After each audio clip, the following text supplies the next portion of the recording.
चंद्रकांत कुलरकर आहे. माझ्या शाळेचे नाव चिप्पू उच्च प्राथमिक मराठी शाळा किल्ली. मी तुम्हाला एक बोधकथा सांगणार आहे.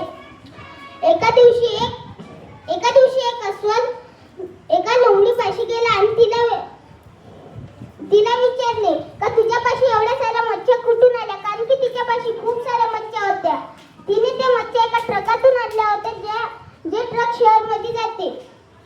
ते लोमडी भालूला सांगत नव्हती, पण भालू तिच्या मागे लागला. तिने त्याला एका नदीपाशी नेले. ते नदी पूर्ण बर्फाची बनून होती. त्याच्यावर तिने एक गड्डा केला आणि अस्वलला त्याच्यात एक हात टाकायला लावले आणि म्हणले, जसे मच्छी तुझ्या हातात फसेल तू हात वरती काढून घे जो. सकाळ झाली आणि तिथे खूप सारे माणसं पण येऊ लागले.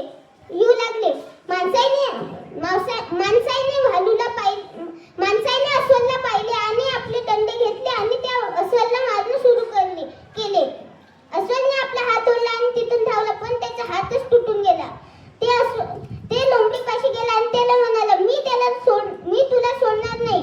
तिने म्हणले, आता माणसापाशी खूप सारं मांस आहे आणि त्यांनी तिथं खायला गेले.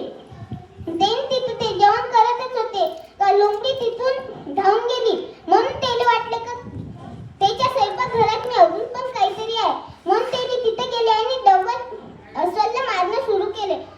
अस्वल तिथूनही कसा तरी निघून गेला. लोमडी तवा एका पाण्यातनी गेली आणि गवतातनी लटून झोपून गेली. असं वाटत होते का तिला पण खूप मारले गेले आहे.